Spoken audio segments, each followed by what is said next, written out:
Hi guys, it's me Fruity back again with another video, and in today's video we're going to be talking about a show that actually means a lot to me. The show really, even though I've known it's existed for a while now, I really only came back to it and fully watched it this year, and I wish I watched it when it was still on and when it was still going and when it didn't end, but I came back after about maybe 3 years ever since I was watching it while it was still going. And I always subconsciously thought about Hilda in the back of my mind, but it was honestly stunning. And this video is basically going to be a love letter to Hilda and everything I've appreciated out of it. I really can't wait to finish this video because it really means a lot to me, and from the bottom of my heart, I love Hilda and I think it's one of the most beautiful, aesthetically looking shows, and I really want to make a video fully dedicated to it, and now is the perfect time. And with that being said, let's talk about Hilda, not just as a show, but as an experience, something that feels cozy, magical, and emotional all at once. So here's the thing.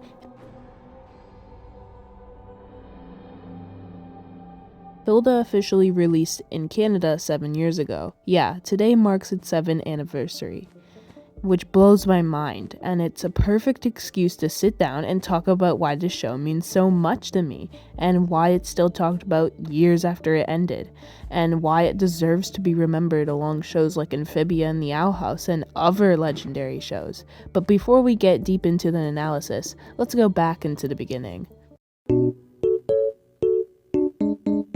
So let's start from the top. What is Hilda? For those who might not know, Hilda is a Netflix animated series based off the graphic novels made by Luke Pearson, which follows the adventures of Hilda, a fearless, curious, blue-haired girl who grows up in the wilderness surrounded by trolls, spirits, and creatures straight out of folklore. But when her family moves to the city of Trolberg, she has to adjust to an entirely new environment, and yet the magic never leaves. And that's what I think makes Hilda so special. It doesn't just tell a story, it feels like a storybook coming to life. The music, the art, the episodes being called chapters instead of episodes really brings the atmosphere to life, and it feels warm, cozy, and mysterious all at once, which is a really unique feeling you don't get a lot in shows. And that's something that makes Hilda so unique compared to other shows, because when you take away a strict time period, you take away restrictions. The world becomes a lot more magical and more accessible. Whether you're a kid seeing this for the first time or an adult who's already been through life's ups and downs, the themes still hit just as hard. It's that same quality that made early SpongeBob episodes so endlessly rewatchable. You can watch them as a kid and laugh at the surface level fun, but you come back years later just to see all these layers of atmosphere, humor, and heart you didn't catch before. Hilda works the same way, and to me, that's a mark of a truly great show. When you can't put it in a box, it's not just a kid's show, it's not just a cozy cartoon, it's a whole entire world you can put at any point in your life.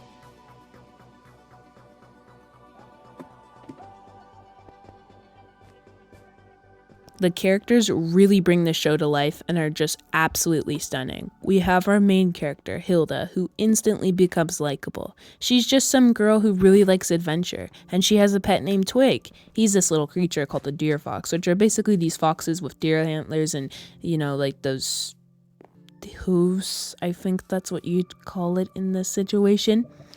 And he's like the King Clawthorn or Sprig of Hilda, except he doesn't talk. He's just a lovable sidekick animal. Then we have Hilda's mom. Her name's Joanna, and Joanna is just perfect single mom representation. They don't really have a lot of representation in media thinking about it.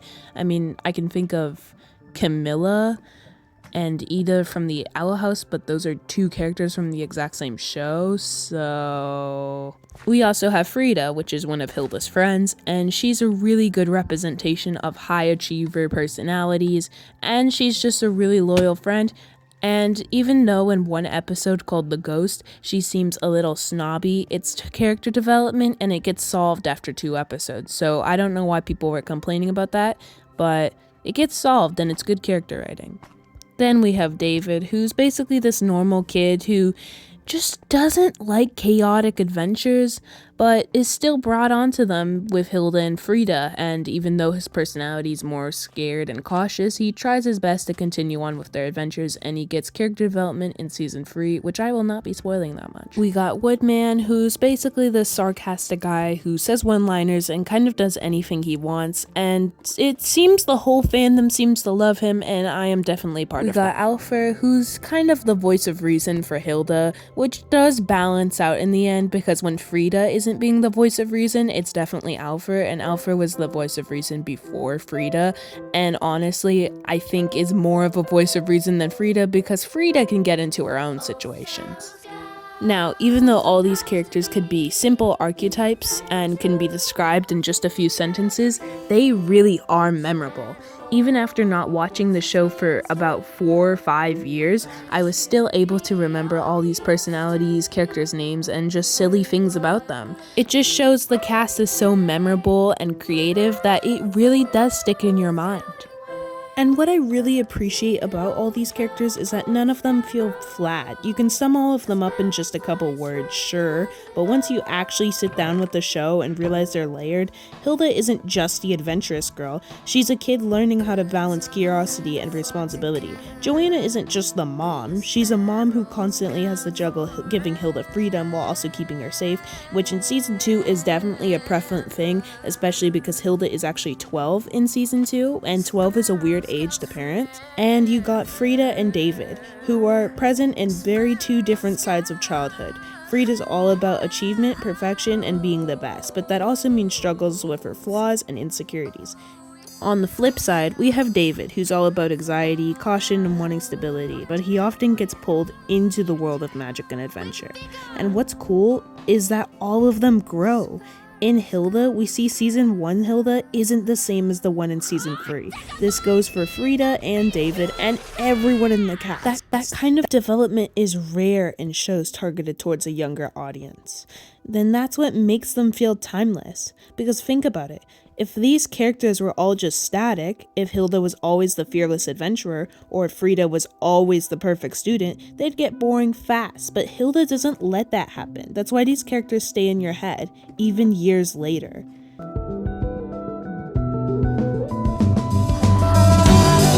Hilda probably has the best pacing I've ever seen in any cartoon, and that's not an exaggeration. Most shows either feel way too rushed, like they aren't even trying to cram too much in one episode, or way too slow, dragging things out that don't feel the need to be dragged out. But Hilda finds this perfect balance. It's episodic in a way. You can pick up pretty much any episode outside of finales and still have a great time, but it's also serialized just enough to reward you for watching anything in order, which the show drops little references, callbacks, and even foreshadowing you might not notice on your first and second time of watching, but once you do, it feels so rewarding. It's like the writers are winking at you saying, yeah, we thought about this. And that's the other thing. You can tell everyone who worked on Hilda, from the writers, the animators to the voice cast, genuinely cared about the show. You can feel the passion in every frame. Even the way how it ended felt intentional. So many shows get cut short, rushed, or leave you with an ending that feels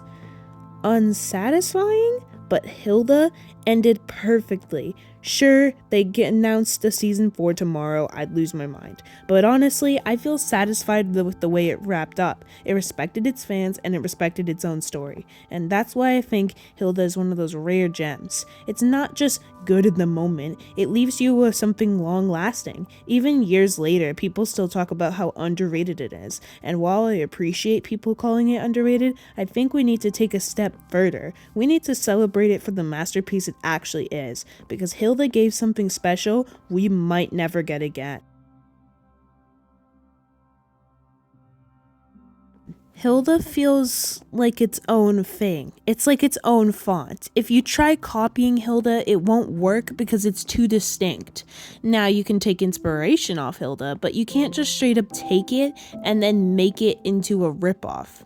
It almost feels like trying to copy Hilda just feels too obvious. I'm not even saying this as a bias thing. Hilda is so its own thing, so distinct and so rare to really see that it just feels obvious if you were to take Hilda and then try replicating it in a way where it's obvious or just a ripoff or just has no passion. Because Hilda has so much passion that if you do it wrong, yeah, you're kind of One done. of the things I've really respected about Hilda is the intros, which might seem silly and doesn't matter, but it really does to me. Every season has its own unique intro that reflects the story being told, not just in a small cosmetic way where it just changes the background color or adds a little Easter egg.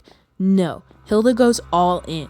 Each intro has new animation, new moments, and the best part is that the things you see in the intro actually connect and actually are in episodes later on, which is such a rewarding detail for fans. You start watching and at first the intro might just look really cool, but as you dive deeper into the season, all those little pieces begin to click and you realize, oh, that scene was foreshadowing of this episode.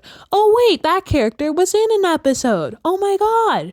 And it feels the same as reading a good book, where every chapter ties back into the one before. And that's no coincidence, because the show literally calls its episodes chapters. And this is why Hilda feels so intentional. Nothing is random, nothing is filler, and every single choice connects to the world, the story, or the characters in some way. It never makes you feel, wait, that doesn't make sense, or why would they even include that? Honestly, I can't think of a real single plot hole in this show, and that's rare in animated shows, or any show for that matter. A lot of series eventually slip up or contradict themselves or change entire lore just so something can connect better, but Hilda, the lore is airtight. Everything matters, and as a viewer, that makes the experience so much more satisfying. And Five Nights at Freddy fans can completely agree to me when lore is nice, when it all connects together, because you really don't want to deal with complicated lore, do you? Not at 12 a.m. And if we're going to talk about intros, we have to talk about the music. You don't seem to understand. Music in Hilda is just very distinct.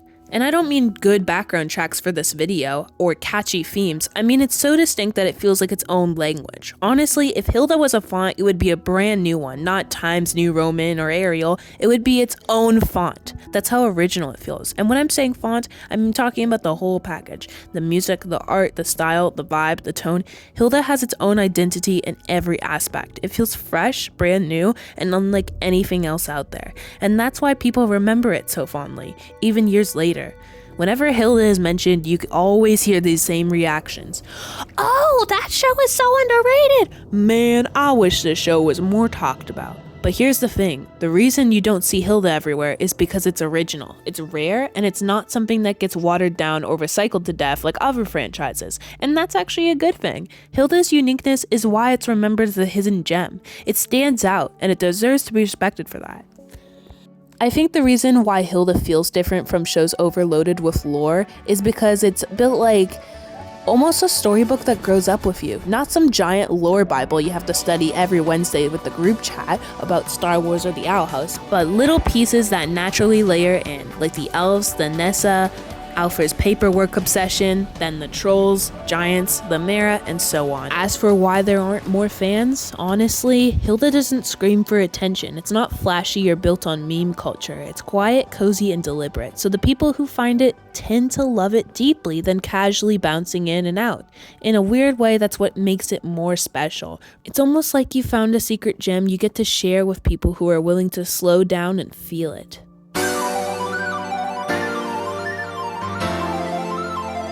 Finishing this video off, most people would just say please like and subscribe, but I'm gonna say please watch Hilda. Whether you like it or not, it might change for the best. So if you're looking for a new show or a new fandom to join, try Hilda. I'll see you in the next video.